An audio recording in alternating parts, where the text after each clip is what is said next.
अमृत से महत्वपूर्ण है।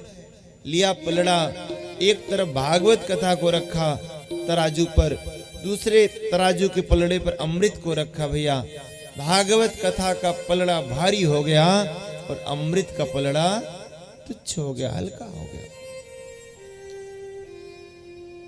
श्री राधे।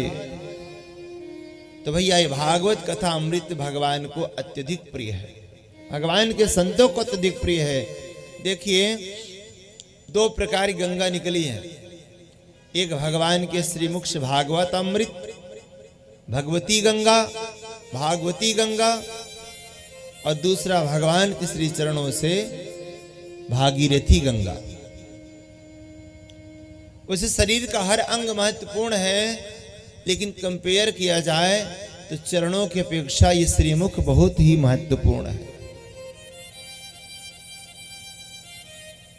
भैया भागवती गंगा भागीरथी गंगा में अगर कंपेयर किया जाए तो भैया भागीरथी गंगा में स्नान करना है तो भोली मैया की तरह यात्रा करके हरिद्वार जाना पड़ेगा, काशी जाना पड़ेगा, प्रयाग जाना पड़ेगा। और मेरी जो ये भगवती गंगा है, ये भागवती गंगा है, श्रीमद् भागवत, यहाँ जाना नहीं पड़ेगा। यहाँ भागवती गंगा स्वयं चल करके आपके द्वार पर पधारती है।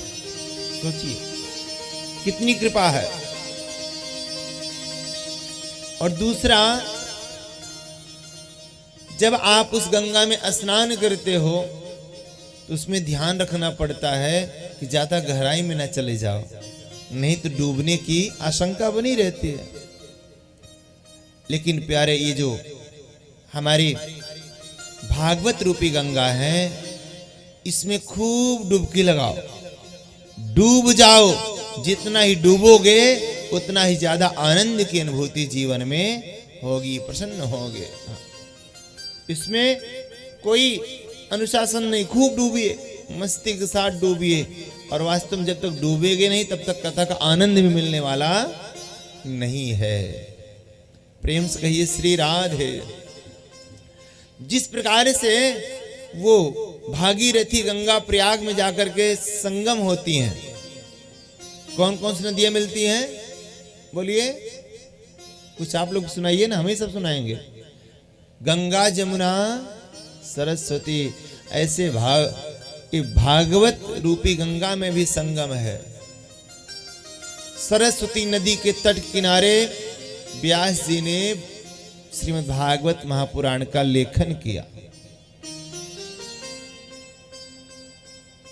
और यमुना जी किनारे मेरे कन्हैया ने लीला किया और मेरे सुखदेव जी ने गंगा जी के किनारे सुखतीर्थ में भगवान की पावन कथा को श्रवण कराया। तो यहाँ पर भी तीनों नदियों का संगम हो रहा है। ये भी साक्षात त्रिवेणी है, साक्षात संगम है। बोलिए श्रीमद् भागवत महापुराण की जय। इतनी बड़ी महिमा है मेरे भागवत भगवान की। शौनकादृशियों ने कहा, महाराज इस कथा को प्रथम बार किसने किसको सुनाया? तो बोले एक समय की बात है। एकदा हि विशालाय चत्वारि ऋषयो मलाः सत्संगार्थ समाख्याता ददृशु तत्र नारदम्। एक समय की बात है, बद्री विशाल में सनक सनंदन सनातन सनत कुमार चारों भैया भगवान का भजन कर रहे थे। ये चारों भैया का नियम था कि हर समय भगवान के भजन में डूबे रहते थे। एक भैया कथा सुनाता था तो तीन भैया बैठ के कथा सुनते थे। जब वो थक जाते थे दूसरे वाले भैया बैठते थे तो सम्मुख वो तीन बैठ के कथा सुनते थे। प्यारे, परिवार का भी यही नियम होना चाहिए, कभी अकेले कथा नहीं सुनना चाहिए। मैंने कथा में बताया था पिछली बार। कभी घर में अकेले पूजन नहीं करना चाहिए, परिवार के साथ कथा श्रवण करना चाहिए। परिवार के साथ पूजन करना चाहिए। अगर आप अकेले ही केवल पूजा पाठ कर रहे हैं, बच्चों को साथ नहीं ले रहे हैं ना, तो आपके जाने के बाद आपकी कंठी माला भी घर से बाहर निकाल दी जाएगी।